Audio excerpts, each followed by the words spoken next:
Hi, this is Colin from the History Pilgrim. I hope you've been enjoying my videos and I'd be interested to hear your comments. Be sure to like and share with a friend.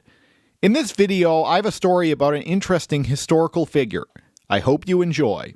Harry Houdini was more than just a magician. He was a legend, a daredevil, and an unstoppable force in the world of entertainment. Born Erik Weisz in 1874 in Budapest, Hungary, Houdini immigrated to the United States with his family as a young boy.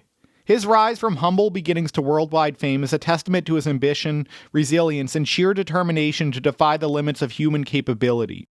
Houdini's fascination with magic began at a young age. By his teenage years, he was performing in small circuses under the name Harry Houdini, inspired by the French magician Jean-Robert Houdin. While he initially performed simple magic tricks, he soon realized that audiences craved spectacle, leading him to develop his legendary escape acts. Houdini became famous for escaping handcuffs, ropes, straitjackets, and locked containers, often in plain sight of the audience.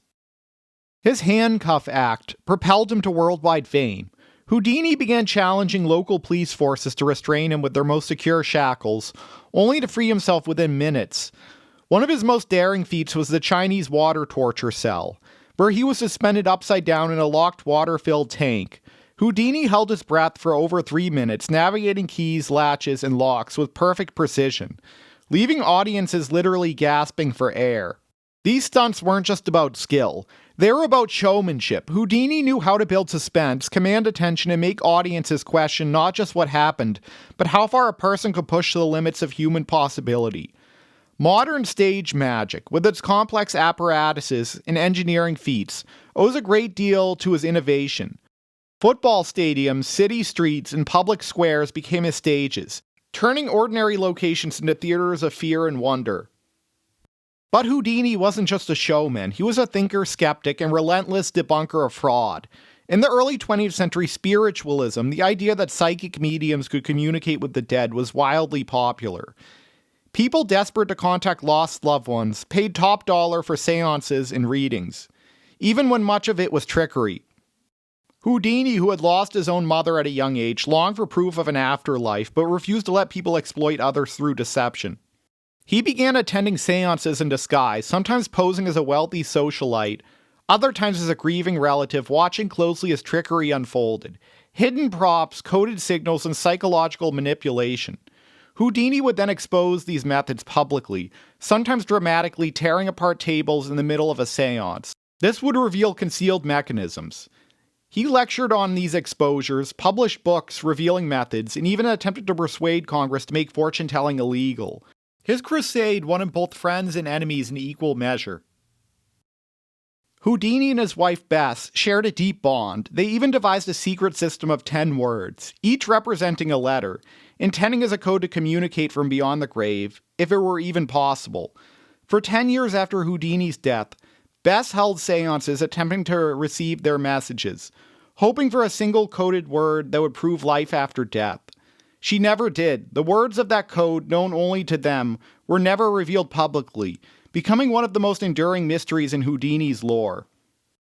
Then came the final act, and this one was not an escape. On October 22, 1926, Houdini was performing in Detroit when a young college student asked if it was true if he could endure any blow to his stomach without harm. Houdini, known for tolerating pain and eager to prove his toughness, reportedly said yes. Before he had braced himself, the student struck him repeatedly, catching Houdini off guard. Houdini laughed it off, a typical Houdini response, and continued touring. But something was wrong. Days later, his stomach began hurting. What Houdini assumed was mere discomfort rapidly worsened. He collapsed during a performance in Montreal and was rushed to a hospital. Doctors discovered a ruptured appendix, a condition that even today can be dangerous without immediate treatment. In 1926, however, medical care was far more limited. Surgery was performed, but the infection had spread. Peritonitis, a life-threatening abdominal infection, set in. Houdini fought bravely, his stamina still legendary in his final days, but the damage was done. On October 31st, Halloween, he died at the age of 52. Because no autopsy was performed, uncertainty grew. The official medical cause was peritonitis from a ruptured appendix. Yet the unusual circumstances spawned rumors. Some speculated the punch in Detroit had weakened his internal organs, making them susceptible to rupture. Others, fueled by Houdini's enemies among the spiritualist community, suggested he may have been poisoned in revenge. There is no solid evidence that spiritualists poisoned him, yet the theory persists, partially because Houdini's death lacked clear scientific closure, and partially because Houdini himself made mystery central to his public persona. Newspapers at the time fanned the flames of speculation. Headlines hinted at secret plots, revenge, and supernatural interference. The fact that Houdini died on Halloween only deepened the mystique, a magician slipping between life and death on the one night when the boundary between the two was believed to be the thinnest. Those final days only added to his legend, a man who had escaped locks, chains, water tanks, and death traps, ultimately undone by something most ordinary people have faced. Yet the unanswered questions, the secret code, and the bitter feud with spiritualists ensured that his passing would remain part of the myth. Nearly a century later, Houdini remains the most famous magician to have ever lived, not just for his escapes, but for his courage, his intellect, and the mysteries that continue to surround his life and death. Houdini proved that the ability to survive the impossible, to challenge deception, and to captivate the world is the greatest escape trick of all. I hope you enjoyed this video. Be sure to subscribe for more history videos. Sincerely, the History Pilgrim.